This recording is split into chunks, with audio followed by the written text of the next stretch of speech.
성령님 좋은 아침입니다. 이 시간 성령님을 초청합니다. 오늘도 내 안에 오셔서 하나님을 기쁘시게 드릴 것을 소원하게 해주세요. 오늘 말씀을 통해 구체적으로 무엇을 해야 할지를 깨닫게 해주세요. 깨달은 것을 삶 속에서 실천할 수 있도록 도와주세요. 아멘. 오늘 함께 나누실 하나님 말씀은 베드로후서 1장 1절에서 7절까지 말씀입니다.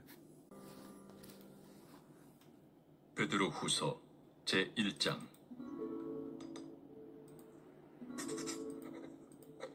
예수 그리스도의 종이며 사도인 시몬 베드로는 우리 하나님과 구주 예수 그리스도의 의를 힘입어 동일하게 보배로운 믿음을 우리와 함께 받은 자들에게 편지하노니, 하나님과 우리 주 예수를 알므로 은혜와 평강이 너희에게 더욱 많을지어다.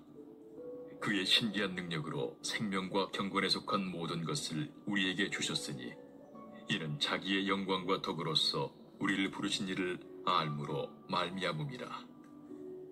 이로써 그 보배롭고 지극히 큰 약속을 우리에게 주사, 이 약속으로 말미암아 너희가 정욕 때문에 세상에서 썩어질 것을 피하여 신성한 성품에 참여하는 자가 되게 하려 하셨느니라.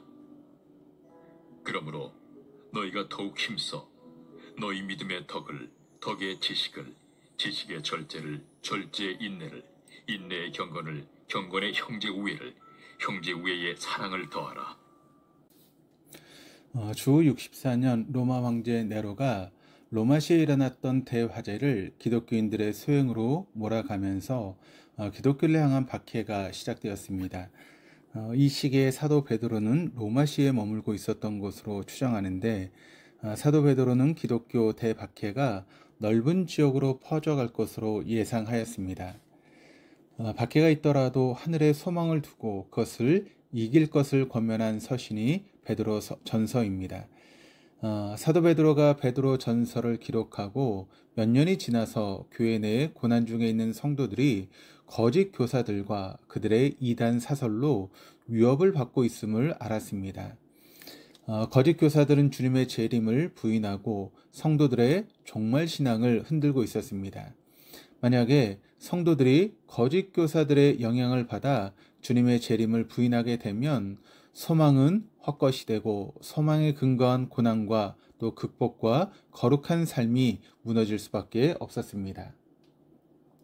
이에 사도 베드로는 거짓 교사들의 가르침에 현혹되지 말고 주님께서 다시 오실 때까지 소망을 가지고 합당한 삶을 살 것을 권면하고자 우리가 보고 있는 베드로 후서를 기록하였습니다. 베드로 전서가 로마의 권력 등 외부 세력의 핍박을 이길 것을 권면하였다면, 베드로 후서는 거짓 교사들의 가르침 등으로 인한 교회 내부에서 일어나고 있는 유혹을 이길 것을 권면한 서신이라고 할 수 있습니다. 1절입니다. 예수 그리스도의 종이며 사도인 시몬 베드로는 우리 하나님과 구주 예수 그리스도의 의를 힘입어 동일하게 보배로운 믿음을 우리와 함께 받은 자들에게 편지하노니. 헬라어 원문을 보면 편지의 첫말이 시몬 베드로로 시작을 합니다. 이 편지의 발신자가 누구인지를 밝히고 있습니다. 베드로는 자신을 예수 그리스도의 종이며 사도라고 말합니다. 종으로 번역된 언어는 둘루스라고 하는 단어인데, 자기의 결정권이 없는 노예를 뜻하며 예수님께 전적으로 예속된 존재임을 밝힌 것입니다. 그리고 사도는 문자적으로 보내심을 받은 자라고 하는 뜻이며, 예수님께서 자신을 보내셨음을 강조한 말입니다. 즉, 베드로는 자신은 보내심을 받은 자로서 예수님의 권위를 위임받아 복음을 전하는 사람임을 밝히고 있는 것입니다. 다음은 편지의 수신자를 언급하고 있습니다.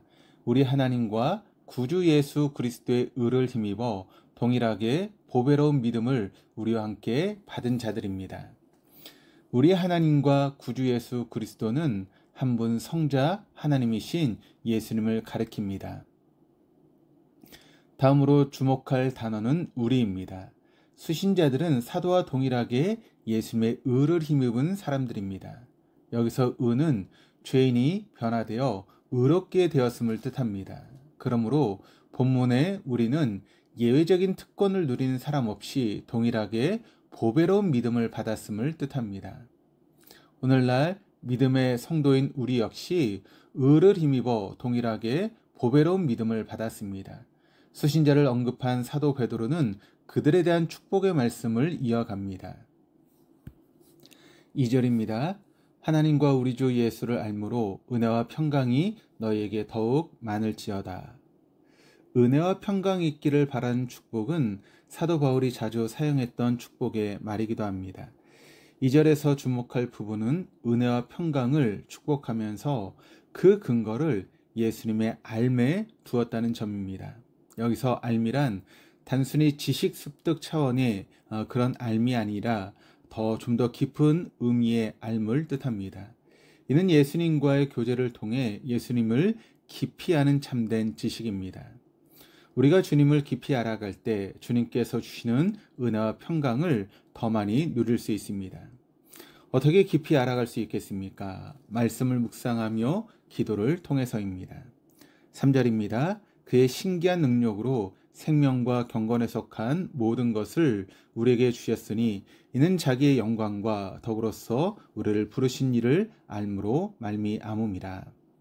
그의 신기한 능력은 예수님의 능력입니다. 예수님의 능력이 신기한 이유는 예수님께서 생명과 경건에 속한 모든 것을 성도들에게 주셨다라고 하는 점입니다. 생명이란 영원한 생명을 뜻합니다. 생명과 경건의 모든 것을 주님께서 우리에게 신기한 능력으로 주셨는데 어떻게 주셨습니까? 3절 하반절 말씀을 보니까 우리를 부르신 이를 알므로 말미암음이라. 우리가 예수님을 알므로 생명과 경건에 속한 모든 것을 받게 된 것입니다. 2절에서 사도 베드로의 축복인 예수님을 알므로 받게 되는 은혜와 평강이란 구체적으로 생명과 경건에 속한 모든 것임을 알 수 있습니다. 영광과 덕이라는 표현은 당시 헬라 문학에서 사용되는 관용어구로서 위대한 사람의 업적을 높이 기를 때 사용되었습니다. 그러니까 사도 베드로는 예수님의 신적 능력을 높이 기르고자 사용했던 말입니다. 성도에게 주님을 알도록 하는 것이 그의 신기한 능력, 신적 능력입니다.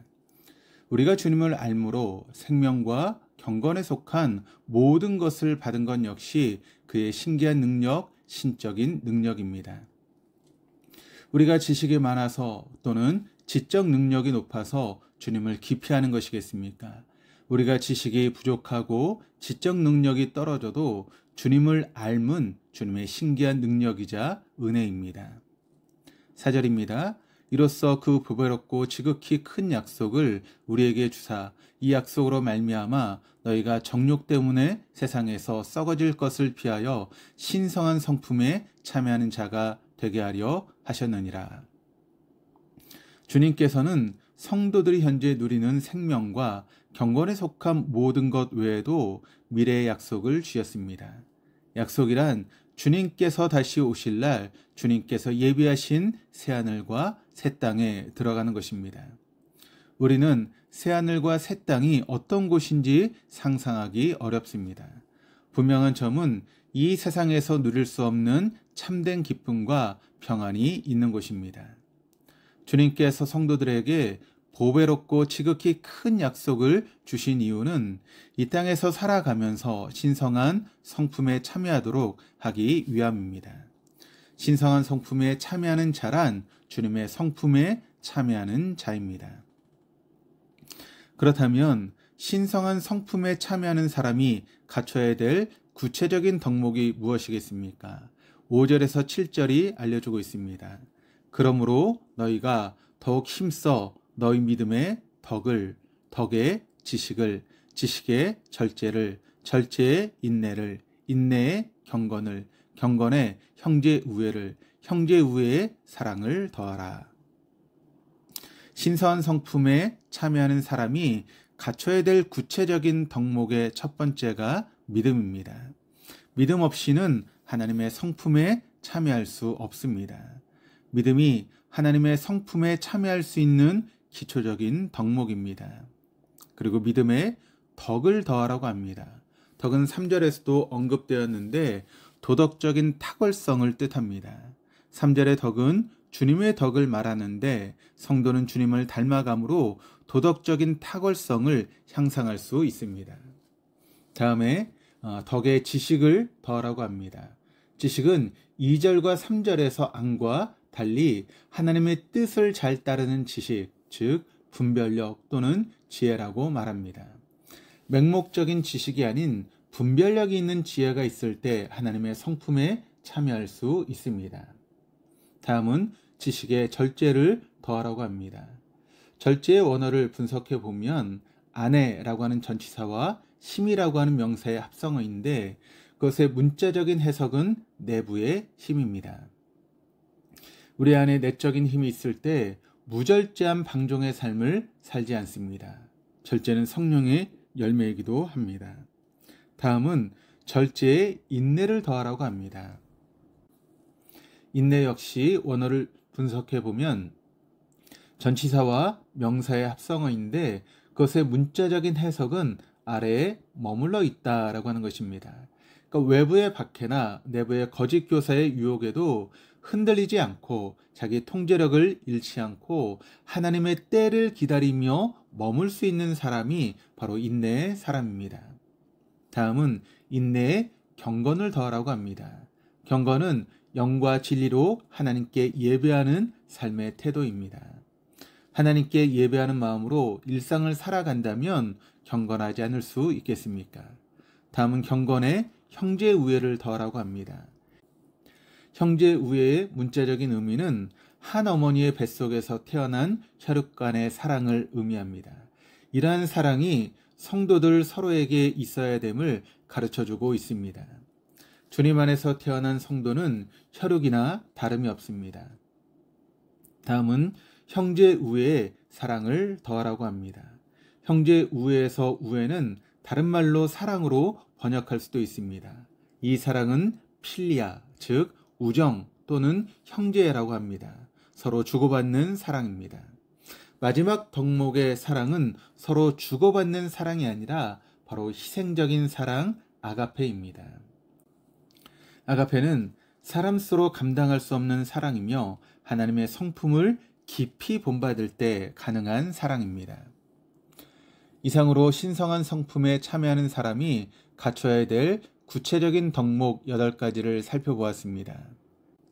그 첫째가 믿음이고 마지막은 사랑입니다. 덕목의 기초가 믿음이며 덕목의 가장 중요한 것이 희생적인 사랑이라고 할 수 있습니다.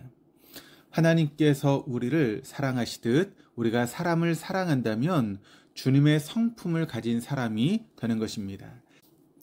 그런데 우리는 하나님께서 우리를 사랑하시듯 사람을 사랑하는 데는 부족함이 많이 있습니다. 부족함을 채워나가는 과정이 필요합니다. 이를 위하여 믿음을 기초로 하여 덕과 지식과 절제와 인내와 경건과 형제 우애의 사랑을 더해야 하겠습니다. 잊지 말아야 할 점은 우리가 신성한 성품에 참여하는 사람이 될 수 있는 것은 주님께서 보배롭고 지극히 큰 약속을 우리에게 주셨기 때문입니다. 또한 우리에게 예수님의 알을 허락해 주셨기 때문입니다. 오늘도 주님을 알게 해주시는 은혜를 잊지 않으며 신성한 성품에 참여하는 사람으로서 아름다운 뒷모습을 남기는 하루가 되실 수 있기를 주님의 이름으로 축복합니다. 기도하시겠습니다. 하나님 아버지, 죄인이었던 저희를 의롭게 해주시고 보배로운 믿음을 선물로 주시고 주님을 알므로 은혜와 평강을 베풀어 주셔서 감사드립니다. 보배롭고 지극히 큰 약속을 주셔서 저희가 정욕에 빠지지 않게 하시고 세상에서 썩어질 것을 피하게 하시고 신성한 성품에 참여할 수 있도록 은총을 베풀어 주시옵소서.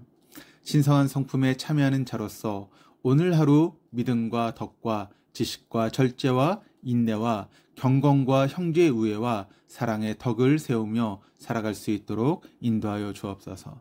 감사드리며 예수 그리스도의 이름으로 기도드립니다. 아멘.